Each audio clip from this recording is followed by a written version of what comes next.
Spiritual ప్రేక్షకులకు స్వాగతం. మనం చాలామందిని ఈ వీడియోలో శుక్ర గ్రహం దానికి దోషాలు ఉంటే ఎలా ఉంటాయి, శుక్రుడు బాగుంటే ఎలా ఉంటాడు, శుక్రుడు బట్టి పీడిస్తే ఏంటి అనేటటువంటివి మనం ఈ వీడియోలో తెలుసుకుందాం. శుక్రుడు అనేటటువంటి వాడు కుటుంబ సంబంధించినటువంటి ప్లానెట్, కామానికి అధిపతి, worldly pleasures, gratification of senses, అంటే సుఖాలు చూసుకుంటారు. అవతలడు ఏమైంది కామా తురాణాన్న లజ్జాన భయం, కామము ఎంత అధికంగా ఉంటుందంటే వీళ్ళకి భయము సిగ్గు ఉండదు. ఈ మధ్యకాలంలో మనము వసంత అనే ఒక అమ్మాయిని చూసాము.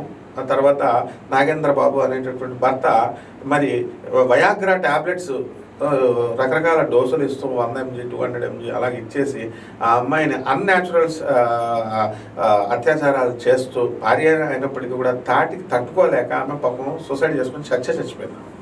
ఇదంతా ఎందువలన అంటే కొన్ని వీడియోస్ కూడా చెడ్డ వీడియోలు చూపిస్తాడు అని మొత్తం న్యూస్ అంతా కూడా ఇప్పుడు లీడింగ్ అదే జరుగుతోంది. ఇవన్నీ ఎందువల్ల జరుగుతుందండి అంటే శుక్రుడు రాహుతో కలిసి మీన రాశిలో ఉన్నాడు. శుక్రుడు రాహుతో కలిసిన, శుక్రుడు కుజుతో కలిసిన వీళ్ళ కామం ఎక్కువగా ఉంటుందన్నమాట. ఇప్పుడు చాలామంది భార్యాభర్తలు ఉన్నారు. ఇందులో భార్యాభర్తలు మామూలుగా అన్యోన్యంగా ఉంటారు. కానీ వీళ్ళు ఆడవాళ్ళు కొంతమంది ఉంటారు చూడండి, బ్యాడ్ క్యారెక్టర్ ఉన్నటువంటి వాళ్ళ భర్తల యొక్క స్నేహితులతో మాట్లాడటం ప్రారంభిస్తారు. అసలే విష సంస్కృతి ఉంటే వాళ్ళ ఇళ్లలోనే ఈ మందు పార్టీలు వీళ్ళు ఇళ్లలోకి తీసుకురావడము ఇవన్నీ ఉంటాయి. భర్తకు తెలియదు. తర్వాత వీళ్ళు అలాగా కంటిన్యూస్ మాలాంటి వాళ్ళు ఎవరైనా నీతులు చెప్తున్నాం అనుకోండి, ఏంటి మాట్లాడితే తప్ప అంటారన్నమాట. ఇదంతా శుక్ర ప్రభావమే, వాళ్ళు కాదు. తర్వాత బోల్తా పడతారు, ఒకళ్ళు కాదు ఇద్దరు కాదు, అలాగా మారుతూ ఉంటారు.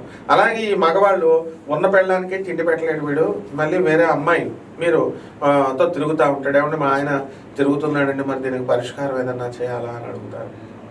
ఇదంతా కూడా ఏంటంటే శుక్రుడు కామానికి అధిపతి కాబట్టి ఈ యొక్క అందులోనూ మీకు రాహుతో నడిచినప్పుడు అస్సలు వ్యవహారాల్లో మీకు శాంతి అనేది ఉండదు. నవీన్ అనేటటువంటి ఒక నా శిష్యుడు వాడు చక్కగా ఈ యొక్క వాళ్ళ ఎదురింటి అమ్మాయితో లింకులు పెట్టుకున్నాడు. అరే చాలా డేంజర్ రా నాయన, ఆ శుక్రగ్రహం నీకు 70 చేస్తుందంటే వినలే. ఆ తర్వాత ఆ అమ్మాయి వీళ్ళంటి వాళ్ళు 4గురితో లింకులు పెట్టుకుని ఆ అమ్మాయి సూసైడ్ చేసుకొని చచ్చిపోయింది. అది పెద్ద స్టోరీ వింటే గుండె అయిపోతుంది అనమాట.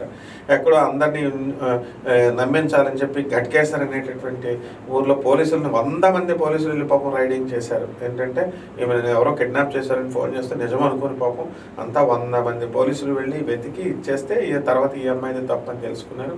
ఈ అమ్మాయి ఏం చేసింది, ఇలాగ తర్వాత తప్పు తెలుసుకుని మిగతా వాళ్ళతో కూడా వ్యవహారాలు ఉన్నాయి కాబట్టి ఇవన్నీ సూసైడ్ చేసుకుని చచ్చిపోయింది. అప్పుడు వీడి మీదకి వచ్చేసింది నవీన్ అన్నవాడికి.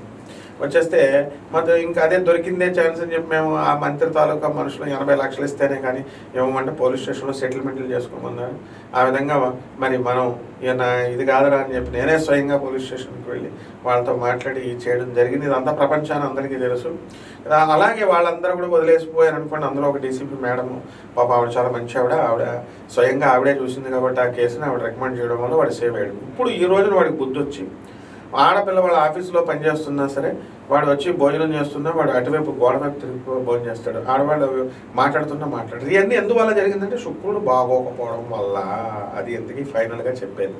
కాబట్టి దీన్ని ఏం చేయాలండి, మరి ఒక అతను ఉన్నాడు, ఏమండి మరి నేను పాత లవర్లు బయటకు వచ్చేస్తారు, ఈ నెలలో చాలా జాగ్రత్త, ఇళ్ల మీదకి వచ్చేస్తారు, మీరు వదులుచుకోవాలన్నా వదులుచుకోలేరు అని అంటే 50,000 ఇచ్చాడంట.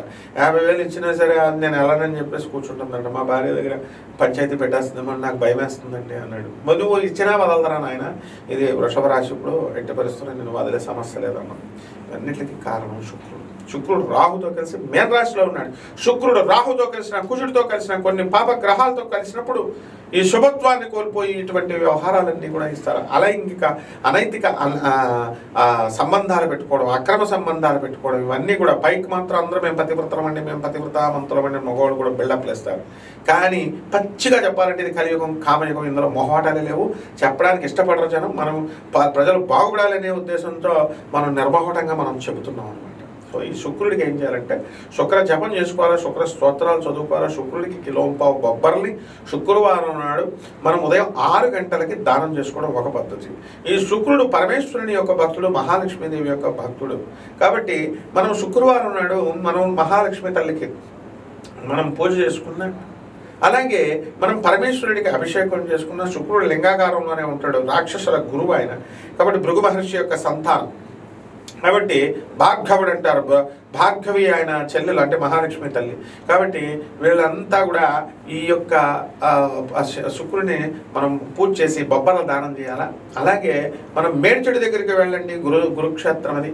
మేడి చెట్టు చుట్టూ తిరిగిండి, దానికి రోజు నీళ్లు పోయండి. శుక్రవారం నాడు మేడి చెట్టు చుట్టూ మీరు చక్కగా ఈ యొక్క ప్రదక్షిణాలు చేసి, లేదా జమ్మి చెట్టును ఎత్తుక్కోండి, జమ్మి చెట్టుకి నీళ్లు పోయండి, జమ్మి చెట్టుకి చక్కగా ప్రదక్షిణాలు చేసి శుక్రవారం నాడు 108 ప్రదక్షిణాలు చేసి రండి.